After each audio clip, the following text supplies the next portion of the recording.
We have a run of new Super Mario Bros. Coming up right now with mchan338. So, to get started, let me check on the bid war results, which I believe, yes, we will leave up to runner's choice at this moment. So, that means it'll be up to the runner whether they want to play as Mario or Luigi. So, without further ado, mchan, the floor is yours. Let's take a look at that run. Everybody, my name is mchan338. I'm excited to be back at No Glitches Allowed once again. This time I am showcasing New Super Mario Bros., the first New Super Mario Bros. Game in the series. It is available on DS. I'm playing this game on 3DS. This game is also available on Wii U Virtual Console, which is technically the fastest version to play the game on, but the game's main competition is on DS or 3DS, so we'll be playing on 3DS. Yeah, since we currently have a tie on, or we currently have nobody contributing to the bid war, what does chat want? I'll give about a minute or so for the chat to ask what they want. Folks, you heard it from the runner. Put those comments in chat to see which character you want to see run. Just for context, there is no difference in gameplay between the characters. It's just it's all for preference purely. So.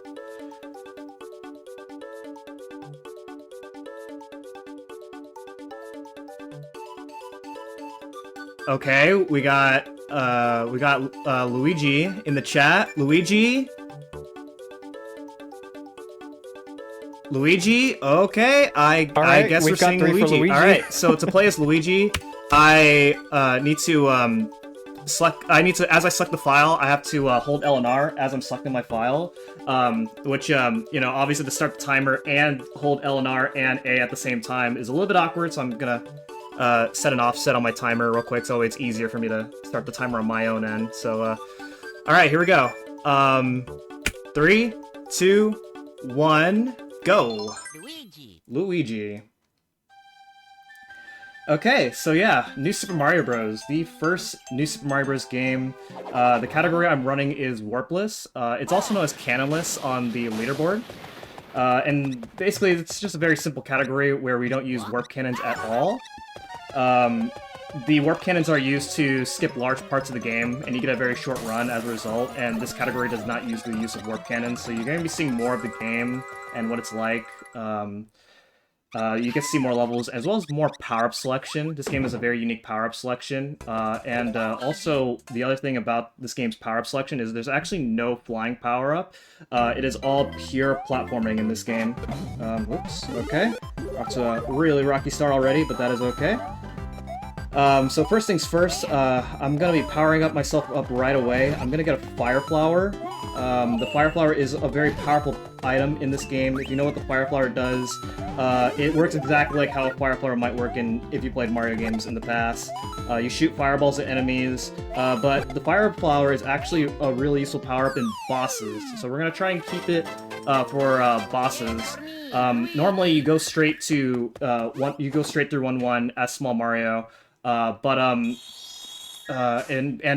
a 1 in 6 chance in the second level for a blue shell, because you need the blue shell for the tower level at the end of this level. But since this is warpless, we're not getting the secret exit of the tower level. We do not need the blue shell right now. So 1-2 is right away our first level where we're getting a secret exit. So secret exits are allowed. This is warpless, which means the only thing that's not allowed in this category is warp cannons. So we can use secret exits to skip levels as long as none of the secret exits lead to warp cannons, as per definition of this category. So we're gonna get our first secret exit right here, up on the top, and this will take us straight to 1-Dash Tower without having to do 1-3. And on our way to 1-Dash Tower, we have a Toad House, and we're actually going to take a stop in the Toad House real quick. So the way Toad Houses work in this game is you roll a roulette block, and whatever power-up you get from the roulette block goes straight to our bottom screen item inventory. And in this case, what I want is a blue shell. Nice. It's not random. if you hit it at a certain time, then you'll get a blue shell from it, and I do want the blue shell. I don't need it for 1-tower. Normally you do, but since we're getting the normal exit, I don't need it right now. So, but I am gonna keep the blue shell, for the first couple of worlds. Ooh, nice. Of the run. And keep Fire Flower for as much as I can for the first 2 worlds. But this is right away our first cycle-based level. These blocks move in a bit of a cycle, so you do want to be kind of quick in order to make certain cycles. There is a faster cycle that top runners like to go for right away in the very beginning called Task Cycle, where you do 3 very precise jumps in a row, but the consequence is you die if you mess up any of the 3 jumps, which is why you didn't see me go for it. So I went for a cycle where if I make it up to the top without making any mistakes, then I just have to wait for about a second. So the boss of every tower is Bowser Jr., and normally you're supposed to jump on Bowser Jr. 3 times, but as you can see, this is how powerful the Fire Flower is. You just shoot fireballs at Bowser Jr. and he goes down that easily. And that's going to be the name of the game for some bosses. Not every boss fight's going to work like that, but for the first few bosses of the run, that will be the case. So, going into 1-4, this will be a good time to explain the basic form of movement. Just like in a lot of other Mario games, you want to slide down slopes and jump over up slopes in order to optimize movement as much as possible. It's also worth noting that there is a something unique to this game that isn't really present in a lot of other games is when you play this game casually, sometimes whenever you land on a platform, you kind of stop in place, and that is known as pixel stopping. So the way pixel stopping works is if you land on the very edge of a platform, then Luigi will stop in place, and completely losing all your momentum. And in a casual playthrough, it is a good thing, so you don't accidentally run off a ledge or something. But it's a problem in the speedrun because obviously you want to keep your speed for as much as you can, and when you're not expecting yourself to pixel stop, then it can cause some problems.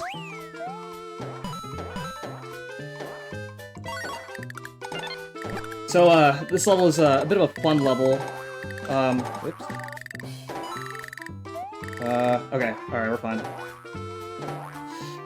This is a bit of a fun level. We got these, like, jumping trampoline mushrooms.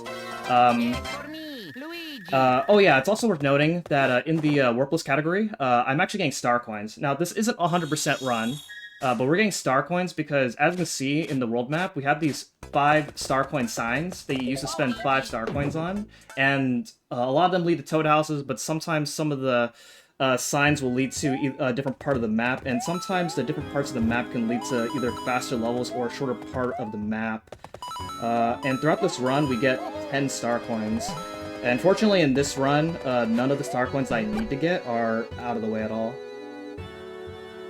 So that was another cycle that I had to wait for.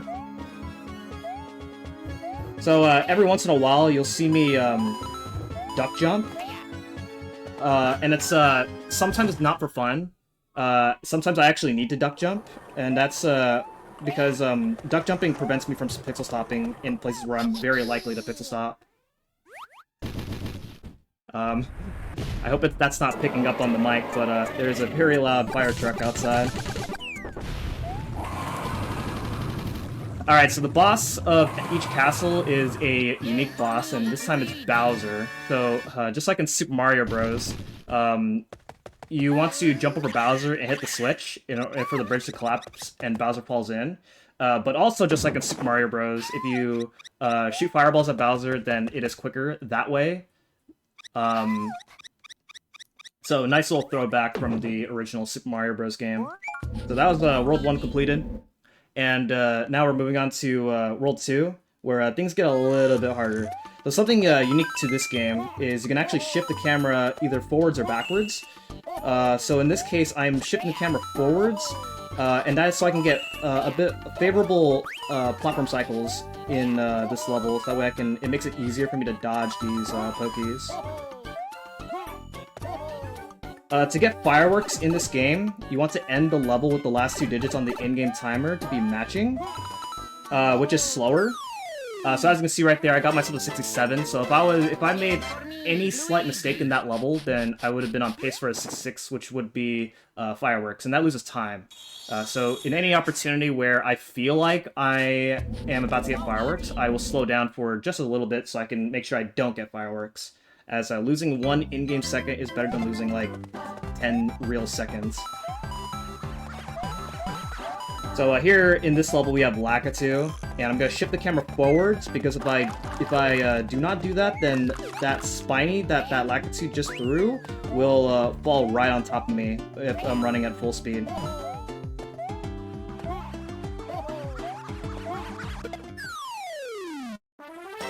So 2-3 is coming up is another level where we're gonna get a secret exit, and this secret exit allows us to skip a lot of World 2. This is a very short world in the run. As you can probably tell if you look at the map on the bottom screen, you can see that World 2 has a lot of levels, but here we're actually going to skip a lot of it, which also means that we can skip the tower as well.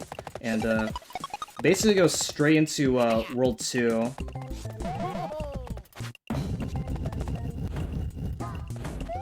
Precise crouch jump there in order to dodge that keys, or swooper, sorry. I like in these small corridors, I like to mash triple jumps as much as I can, just for fun.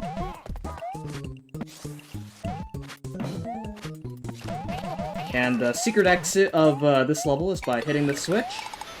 And then very quickly, I want to get up over here and hit this switch. That switch will disappear if I don't get up there fast enough. Alright, I'm gonna wait a little bit here so that way I don't get a 44. Normally I can just do a wall jump and boost right into the flagpole, but I'm very likely to get a 44 if with my current pace of the level if I did that. So that's the secret exit, and now we're gonna go into 2-A, which is our first secret level of the run here. I'm gonna first off start the level off by shifting camera backwards, so that way these Koopa Troopas do not land right on top of me, and I can just run right underneath them. And normally you lose a ton of speed when you launch from these little spring things, but if I let go of the D-pad right as I jump from those springs, then I keep my speed, and that allows me to launch very quickly throughout this level.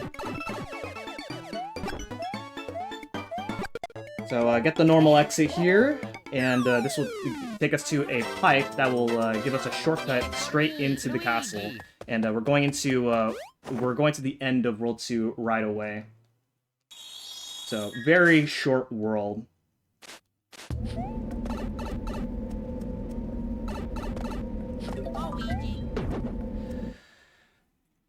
So in this castle, we have these spiky balls that we want to avoid, of course. Do a duck jump to jump underneath that rope. And then right here, I'm going to do an intentional damage boost. There's just not a good way of going about that part without losing too much time. You're supposed to hide in those little spaces in order to not get hit by them, but this is faster. Now, this is called No Glitches Allowed, so I'm going to have everybody look away for about a few seconds. So, the way that clip works is if you jump in the corner there and then let go of crouch at just the right time, then I'm able to go right through that wall. And it actually saves more time than it looks, because otherwise I'm supposed to lower the mound of the ground on the bottom and then dodge that spiky ball. So the boss here is Mummy Pokey, and normally this is a really annoying fight, but with the Fire Flower, you can just shoot fireballs at Mummy Pokey, and that's the fight. Otherwise, normally, he buries underground, and then you have to pretty much hit him as he comes up from the ground. And how long he's up on the ground for is a random amount of time, so it's a bit of a painful fight. So, World 2 completed, and now we're going into World 3, and so this blue shell that I've been holding on to, we're now going to use it in 3-1. This is a beach-themed world, which means we're going to be expecting some water levels, and the first level of World 3 is a water level. So the blue shell is really useful in water because, as you can see, we're going to be swimming really fast in the water with the blue shell, and you also have more control with the blue shell in water. So I'm shifting the camera forward in order to... Okay, hold on, this is not good. Okay, nice, still got it. So I was trying to, if I moved in a certain way, then I could have manipulate that roulette block to be a blue shell. Those cheeps were not in a good position for me to actually hit that block at the time that I want to hit it at, so I had to kind of improvise there, and I'm glad that worked out. So, this is the, so of course with the blue shell, this is the first major time save with the blue shell, due to the fact that you swim much faster with it, but now would be a good time to talk about how the blue shell actually works. So when you are moving around, you move at full speed with the blue shell, then you will spin in the shell just like a Koopa shell would in Mario games. While I'm in this form, while I'm in morph shell form, I'm able to actually run right through a lot of enemies, just like this, and it makes a lot of parts safer, but also the hard part about the blue shell, this is what separates different tiers of runners in this game, is controlling the blue shell is really hard, as it's really easy to bonk in different places if you're not used to how the blue shell movement works. The other thing that also separates different tiers of runners with blue shell movement in this game is whenever it's safe for me to do so, I'm actually letting go of the run button. Because when you let go of the run button, then Luigi is unmorphed from the shell, and it's actually faster than the speed that I move in within morphed shell form. And this does add up over time the more times I do it. So whenever it's safe for me to do so, I am doing it. This is another level where having the blue shell is really useful because as you can see, this level is full of lots of piranha plants. Oh, nice. That's a very precise jump. It's really easy to bonk one of those pipes in the top there with that one jump that I just did. Very nice. So, that secret exit that I got in 3-2 is going to allow us to do 2 secret levels and go and take a bottom path in World 3 into the castle. So this is, again, another short world in the run where we skip the tower. So, the big fish that we saw back in 2-A is back here in this level. This time he's, I mean, just like in 2-A, he's still not much of a problem because, you know, in morph shell form, if he jumped at me like that, then he gets hit instead of me.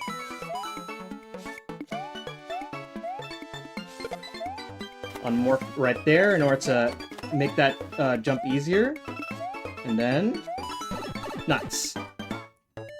That jump is actually not as precise as it looks, so it's really easy to make that. Normally, you're supposed to get a P-switch in order to turn those coins in the blocks. That way it's easier to make that jump. Okay, so the other thing that's worth talking about with the blue shell is when you crouch, then you will defend yourself from getting hit a lot of the times. And so I'm going to abuse that in this level.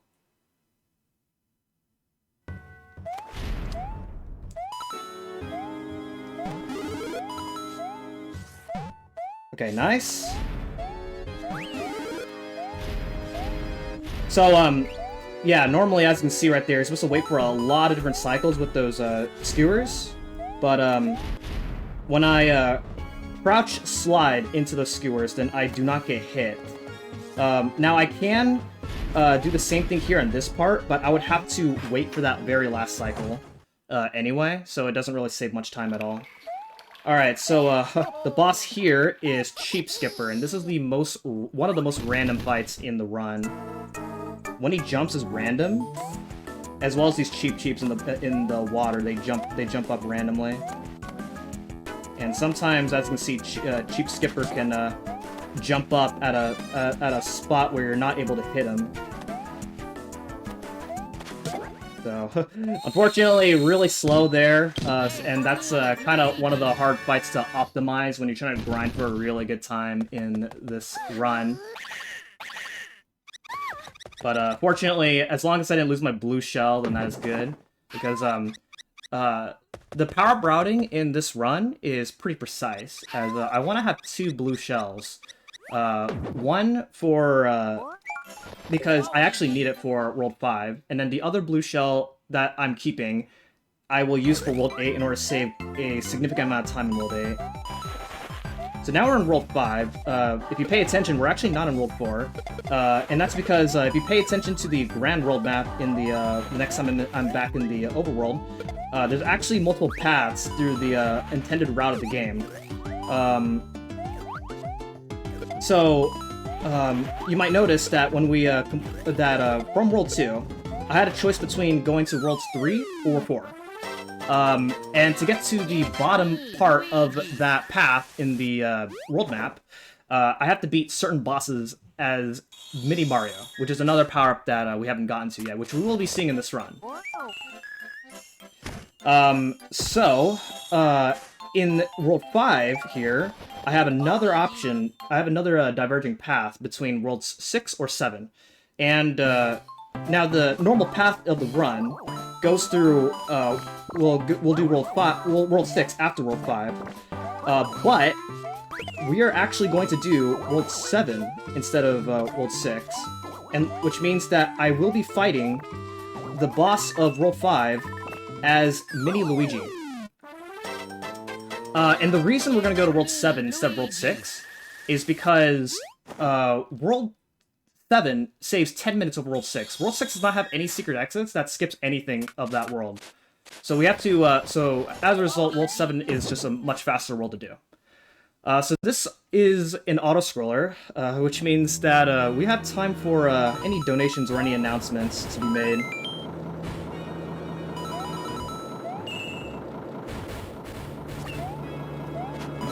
If there's any. Let's see. I'd just like to give a quick shout out to the Go Rescue Pet Adoption Center, just to talk about them for a little bit. We're here raising funds for Go Rescue. The Go Rescue website has their own section for adoption success stories. While we get to, excuse me, please go check out gorescuedogs.com/success-stories for some adorable pictures and heartwarming tales. Folks, we are looking for donations for the upcoming run after this, Anton Blast. We have a bid war. Whether you want to play as Anton or Annie, now's the time to get into those donations. As well as an ongoing incentive for Anton Blast to collect all the collectibles. So, if you'd like to see those happen, get in those donations.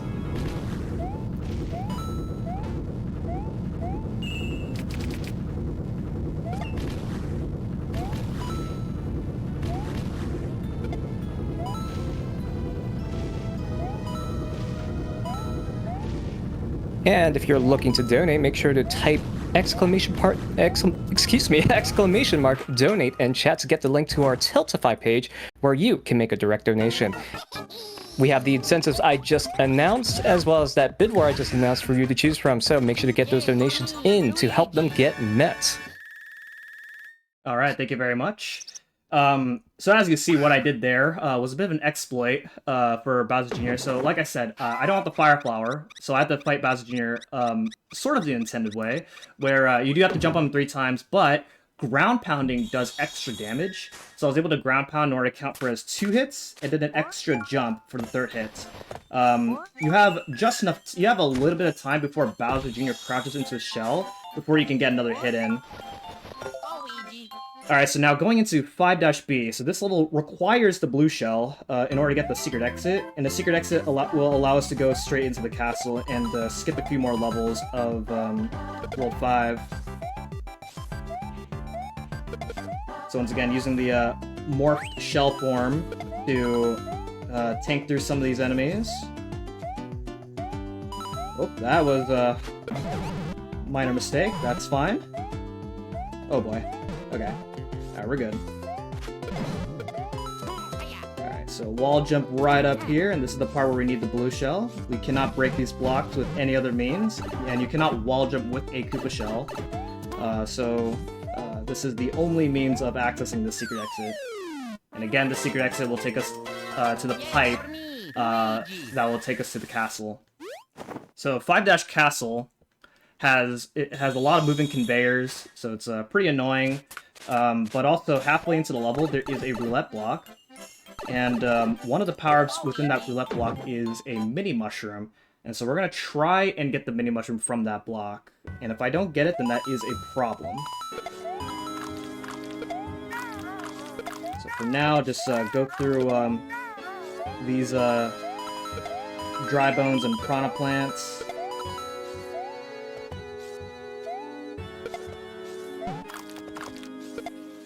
Okay, so coming up is the roulette block. Okay, good. There's my mini shroom. So the mini mushroom allows me to turn mini, smaller than small Luigi. And with mini, okay, nice. As mini, you are very fragile. You jump higher, you have lower gravity. The enemies do not go down with just a jump. You have to ground pound. That also means that bosses are much harder with the mini mushroom. So I have to fight Petey Piranha here as mini, which can be kind of scary. So you're supposed to wait for Petey Piranha to stomp down. That way we can have an opportunity to ground pound on Petey Piranha. And then this third phase is a little bit scary because of that, okay. Because of the bouncing in the beginning. So there we go. So we beat Petey Piranha as mini. So as a result, now we are going to go to World 7 instead of World 6. And like I said, World 7 is going to save 10 minutes over World 6. Unfortunately, World 7 is the hardest part of the run because there are 2 levels of World 7 that require the mini mushroom. Which means that we have to carry this mini mushroom power-up throughout the entirety of World 7, and it is very scary. So, I'll try my best to talk as much as I can, but at the same time, I'm gonna focus on trying not to die. I did do a safety save in the beginning of Worlds after completing that castle, because I can die in 7-1, and I really don't want to die. And you really don't want to lose the mini mushroom power up. Okay, that was very close. Did I make that? Okay, good. That was almost really scary there.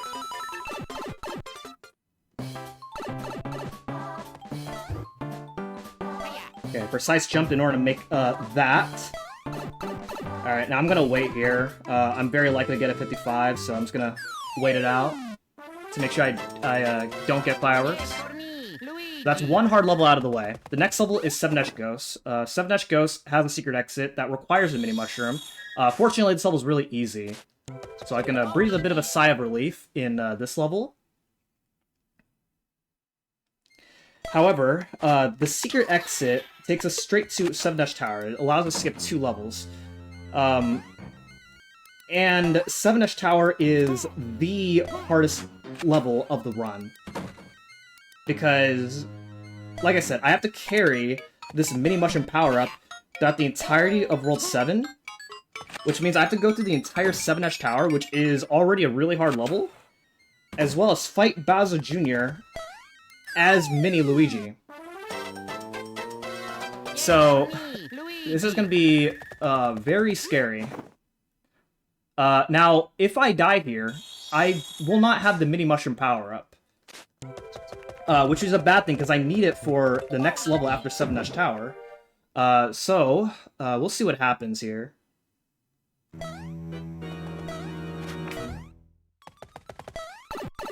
Okay, this first part not too bad. I have to try and make a cycle here. Hopefully I can make it. Okay, nice. Made that cycle.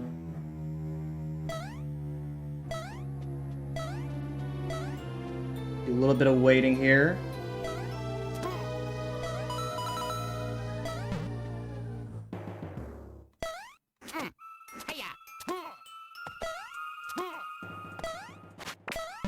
Okay. Reaching the checkpoint. It's not over yet. There's still some pretty tough parts here in this level.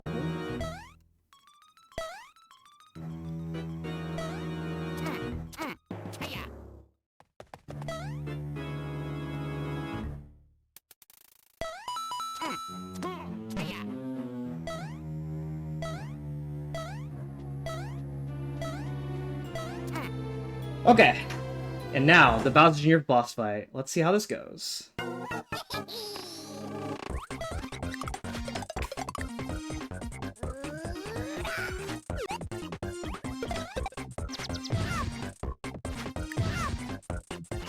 Yes!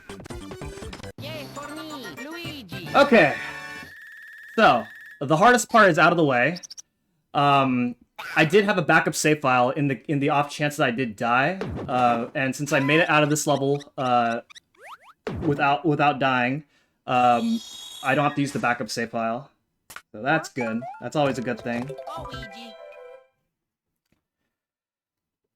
Alright, so fortunately this level's not hard. So let's go ahead and make our way through this level. We just gotta simply launch ourselves up as high as we can, up until a certain point. Which is right up here. You need to be able to fit through this spot right here, then jump up, and then head over to this mini pipe. And that is the, so everything up until this point was to set ourselves up to have Mini Mushroom for this very specific level. Yay for me, Luigi! And this secret exit will take us straight to, Seven-Edge Castle.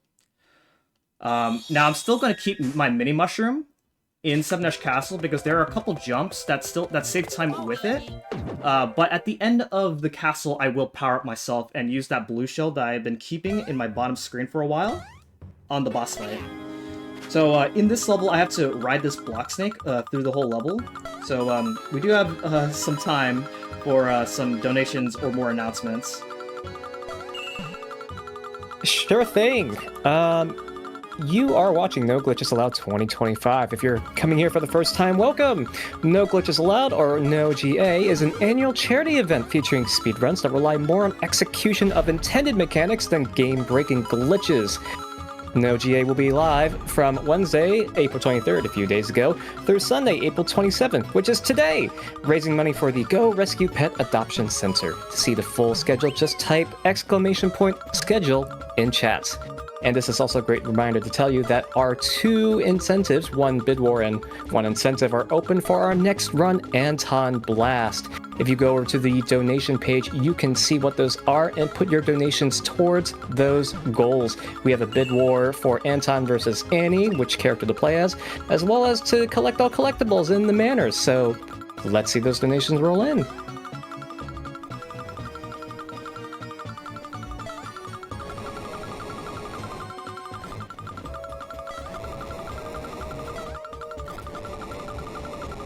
And yep, if you're looking to donate, again, you can type !donate in the chat to do so at this very moment. I'll take you to our Tiltify page where you can look at all of our various options available to donate towards.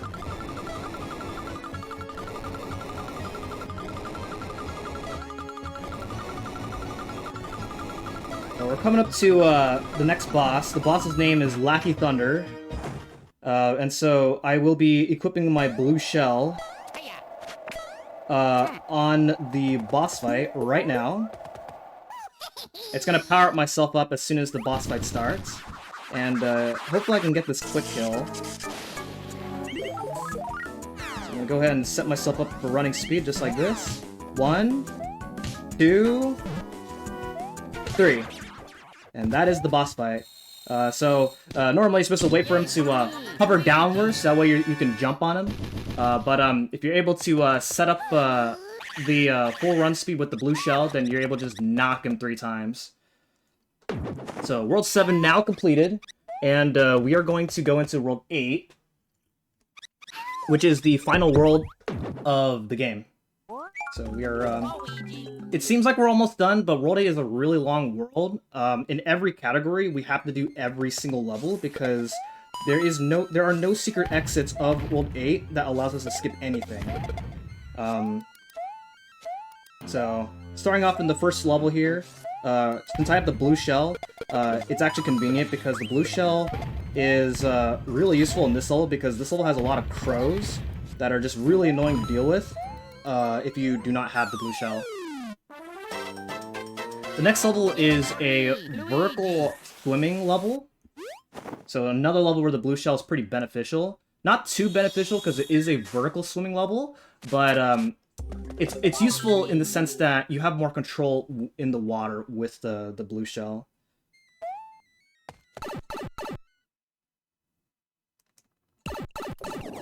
So the gimmick behind this level is we have these pink spider enemies that lay the bombs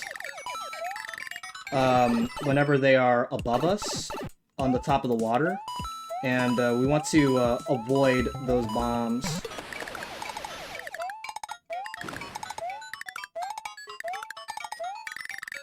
Okay. I'm gonna go ahead and ground pound to the left. And then head into this screen. These spiders have a chance to lay a bomb right above me as I go into this pipe. Fortunately, that didn't happen. And we get to this very last screen. Hopefully these guys don't troll me. Ooh, okay, nice.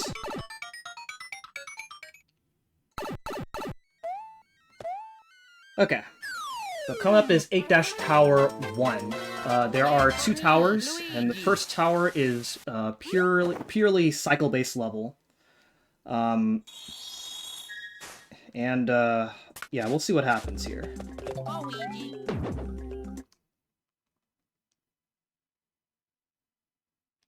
Just gotta wait for this.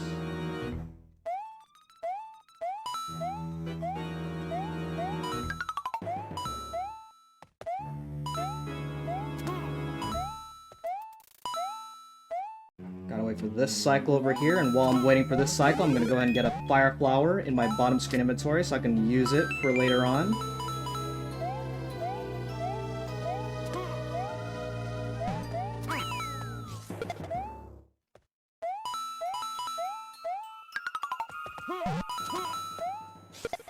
Okay, nice. Didn't miss any cycles, which is good. Alright, so the Bowser Jr. fight. So Bowser Jr. will do something different this time. And that is that he's gonna throw a shell at us, and we have to throw the shell back at him. And there we go. So again, you have just a little bit of time before Bowser Jr. crouches into a shell form before he can to get a hit in, which is what I exploited there in that fight. Otherwise, normally you're supposed to repeat that process that I did on the first hit 3 times. Which is obviously slow. So I still have my blue shell, and this is the last level where the blue shell has any major time save. Because there is a long section in this level where it's like a lot of horizontal swimming, and the blue shell alone, having the blue shell here, saves about 20 seconds in this level. The first half of this level, I do have to swim vertically, avoid these eels. And then when we get to this part where I'm gonna be chased by a giant eel, then there's a very huge, large difference between not having a blue shell here and having a blue shell. So all I'm doing right now is just swimming up until the end of the level, so you can go and keep on going if you have any more you want to say. Let's see, you know that incentive I've been pushing for Anton Blast coming up next? The one where we collect all the collectibles in a manner? If you're interested in runs or incentives like those, you might like Complete-a-thon, which is a charity event dedicated to completionist speedruns. This includes 100% all collectibles, or even categories where you collect all of the specific collectibles, such as all red berries or all shrines, just to name a few. If you're interested in getting involved or finding out more, make sure to join our Discord and follow us on Twitter to get updates about future events. Plus, you can scroll a little bit down on our Twitch page right now, and I believe the Discord for Complete-a-thon should be linked there. So, if you're interested in completionist speedruns, look out for that. Alright, thank you very much. So, like I said, I should be losing my blue shell now, but I'm actually going to keep the blue shell for this level, because it is much easier having the blue shell for this level, and I will lose it at the end of this level, because keeping the blue shell for the rest of the run does not have any major benefits. And in a lot of cases, it will make some levels harder. So The thing that makes this level easier with the blue shell is there are these scuttlebugs that tend to get in the way a lot. But with the blue shell, of course, I can just tank right through those scuttlebugs. So I'm gonna lose the blue shell right here. And part of the another reason why I don't want I don't want the blue shell is because, as I mentioned in the beginning, full run speed is faster than morph shell speed. So there isn't any major benefits.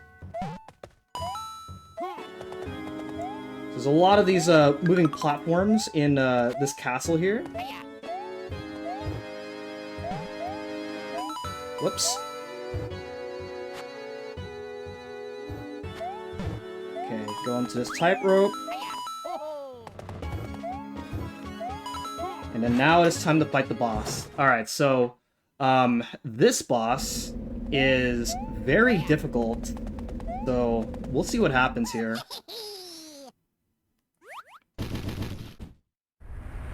It's Dry Bowser! Oh, I did it! Oh my goodness.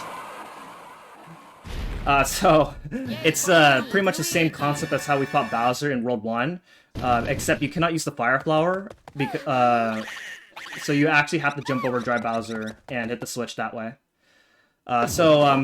Spoilers, that is not the end of the run yet. We still have several more levels to go, 6 more levels to be more exact. And this is the part of the run where we call the Gauntlet, as these last set of levels of the run are some very intense levels.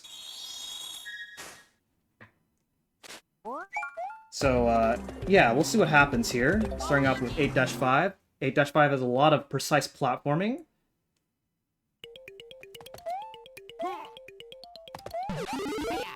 Okay. Triple jump to get up on those set of blocks there. And then do another triple jump.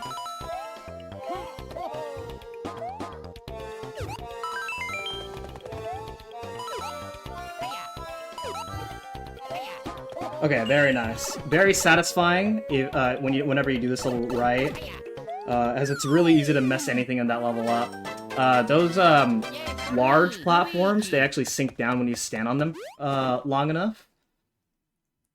So you want to be very careful with that. This level is a vertical level, where the idea is you want to climb up as high as you can, because there's rising lava coming up. And if you mess up in this level, then the rising lava will creep up at us really quickly.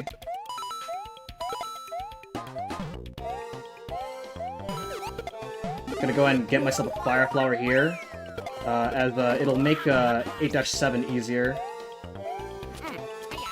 Okay, nice.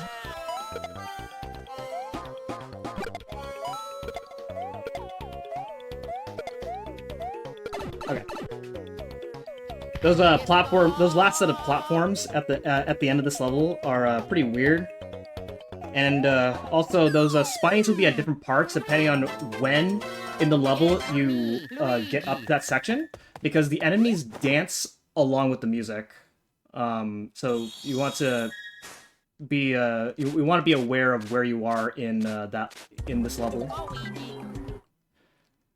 So 8-7 coming up here. In the beginning here, we have to jump on 2 Koopas in order to make it up to this. Shoot that Sledge Bro.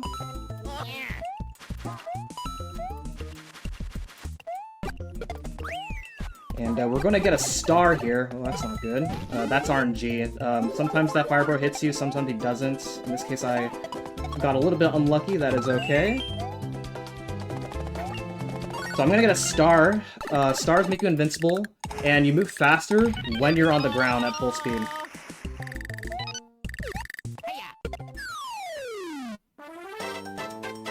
Alright, so 8-8 is the biggest RNG level of the run.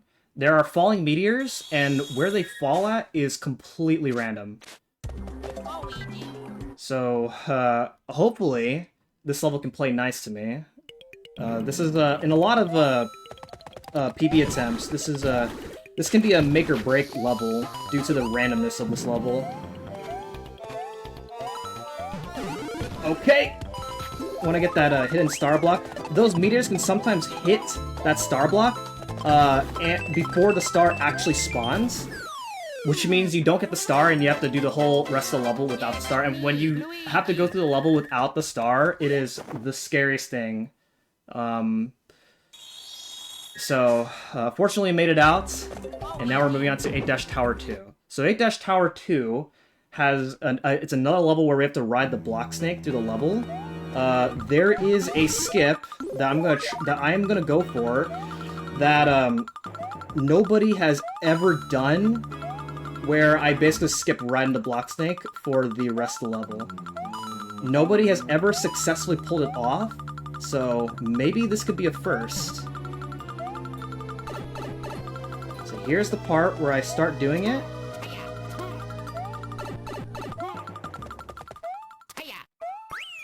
Oh, man! Well, no success.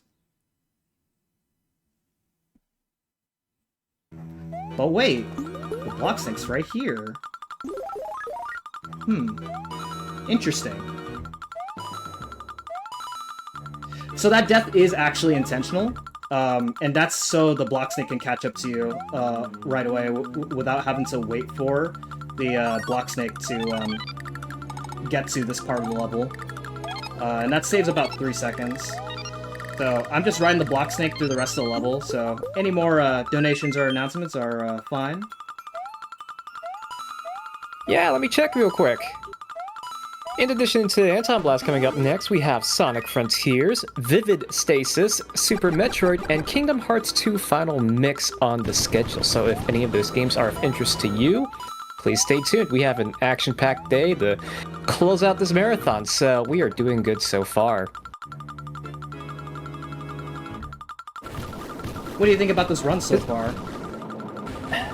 This is absolutely amazing. You've just been going off of all this tech going on in the background, and while I can't really understand most of it, I'm very impressed and amazed. I can see all the technical detail and skill and time you've invested into this, so it really does show. Congrats so far on making it this far. Thank you very much. Alright, so the final Bowser Jr. fight coming up. Since we have the Fire Flower, we can just simply mash fireballs and finish off Bowser Jr. that way. And now coming up is the very last level of the run. Very long, and there is a unique mechanic in this level where you basically flip rooms 180 degrees. And there are a couple of damage boosts that we do in this run, so having a Fire Flower going into this level is a good thing. So this first room is really easy. And here's the first part where we start flipping the room, flipping the castle 180 degrees using this switch. And in this big room, I'm going to shift the camera forward in order to get some favorable cycles with these flamethrowers.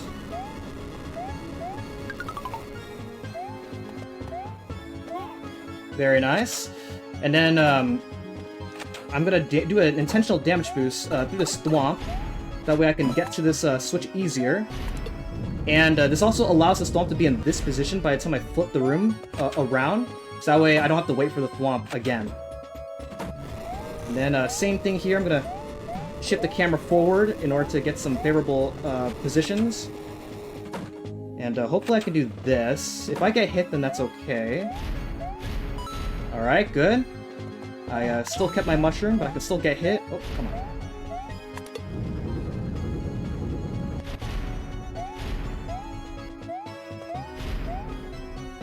Do a slide there. When you crouch off of a ledge, then you fall down faster. So what I just did there in order to avoid getting hit by that Thwomp is actually very easy. Okay, so in this part, there is a throwback from Super Mario Bros. Where you have to take the correct path. Otherwise, the level loops. So it's bottom, top, and then middle. Just like that. And now coming up is the final Bowser fight If everything goes well, this fight should last about 5 seconds. We'll see how it goes. It's not hard, but it's also very easy to mess up.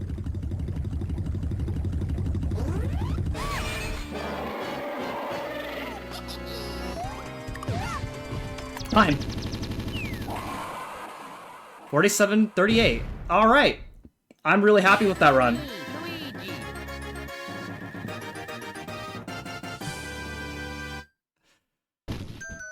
Congratulations, what an excellent run. Thank you. So, yeah, I'm really happy with that run. This category in particular is a very dangerous marathon category, with going through World 7 without dying. So I'm really glad that run went as well as it did. So yeah, if you enjoyed what you see here and you'd like to know more, I stream the new Super Mario Bros. Games very often. I'm also a Zelda speedrunner as well, so you can check me out at twitch.tv/mchan338. If you like variety content, then I make YouTube videos of Let's Plays of a variety of different games on my YouTube channel, youtube.com/itsmchan338. And yeah, you know, shouts to My Little Walrus. He's one of the former world record holders, and the world record at the time when I started learning this game. And everything that you saw in this run, I have learned straight off of his run. So, you know, if you watch this someday, then, you know, shoutouts to you. You're a big inspiration for me. And that's pretty much it for me. So, thank you everybody for watching, and enjoy the rest of the marathon. Folks, everyone, give it up one more time in the chat for mchan338. Congratulations on such an amazing run, and you also came in a fair bit underestimate, so congratulations again. All right. No glitches allowed 25 will be returning shortly. Stay tuned for more. We have more runs for you coming up next. So, grab a snack, grab a drink, sit back, relax. We will be back with more shortly.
Alrighty, welcome back everyone to No Glitches Allowed 2025. If you're here joining us for the first time, my name is Caritas, but I've also have here on board with me Satan herself. Satan, welcome to the stream. How are you doing? I am absolutely wonderful. I'm so excited for our upcoming run of Anton Blast, and I'm going to be here hosting for that. Curry is going to say goodbye, and that is so sad. But we have a lot in here where we get to hang out, so that's really, really exciting. What has been your favorite part of the event so far? I got to say, it's just listening to the runners explain all of the tech, all the behind the scenes stuff they do to pull off these runs. Just listening to them narrate their actions as they do it live is just really amazing to hear from a bystander perspective who has no idea how to do any of this. But it's just fascinating listening to it from their own mouths. So that's my call. Yeah, absolutely. I could not agree with you more. I mean, events like this are very special in the way that not only do we get to see the amazing gameplay, but we get to hear the expert knowledge of the people behind it. And that's not something that you always get to have when you're watching a speedrunner, just go fast. So it's really cool to have events like these to be able to make space for that. Exactly. And I'm glad y'all have made space for me today because this is it for my time as host. I've been Caritas KRT or Caritas or Curitas or Curry, however you want to pronounce it. Curry is what most folks call me by. But I've been your host for these past 3 runs. That is it for me. I will pass the mic over to Satan herself for this next run of Anton Blast and the runs to come. But you can find me on twitch.tv/CuritasKRT. I don't actually speedrun, so this is, like I said, this is all genuine. This is all new for me. But this is a genuinely exciting space to be in. So I'm glad y'all are enjoying it as much as I did. So that is it for me. It's off to Satan herself. Thank you very much, and take care, everyone. Thank you so much for hosting for us. You're absolutely wonderful. Hosting is so much fun, so I'm glad that you liked it. And yeah, I'm really excited to be here with you all. My name is Satan herself, and I am going to be your host for this next upcoming run of Anton Blast. I already see so much excitement in chat for it and for our runner, Kawis, who is incredible. And chat, if you're excited for this run, we actually have a special offer for you right now. If you would like to donate to No Glitches Allowed, you can click an incentive for our very next run when you donate. That is right. We have an incentive for our next run of Anton Blast Open. Right now, we need $200 for that incentive, and it is to get all the collectibles in Hell Manor. I want to see that, and you know why I want to see that? I've been instructed to go into this game blind. So you're going to hear and see my blind reactions to this game the entire way through. So chat, if you want me to react to that all collectibles in Hell Manor incentive, please go ahead and type !donate in chat and click that incentive when you donate. We need $200 on that. So let's get it going. We are also so close to 2.5K, so I'm definitely going to shout that out when it happens. And if we get the incentive, we get to 2.6 as well. It's going to be a blast. Yeah, you see what I did there. But yeah, even if you have $5 to spare, pop it in there. We all need to work together to reach milestones like this one, or to meet incentives, not milestones. That's something else. We also have a bid war that is going to close really, really soon at the start of the run, so please get your last snipeable donations in for Anton versus Annie for the Anton Blast run that is coming up right now. Whoa, it's closing like now, so please go ahead and get your donations in right now. That is a tied bid war, so any donation would swing that. And we're gonna go ahead and get ready for our Anton Blast run right now while I wait for y'all to make that bid war spicy.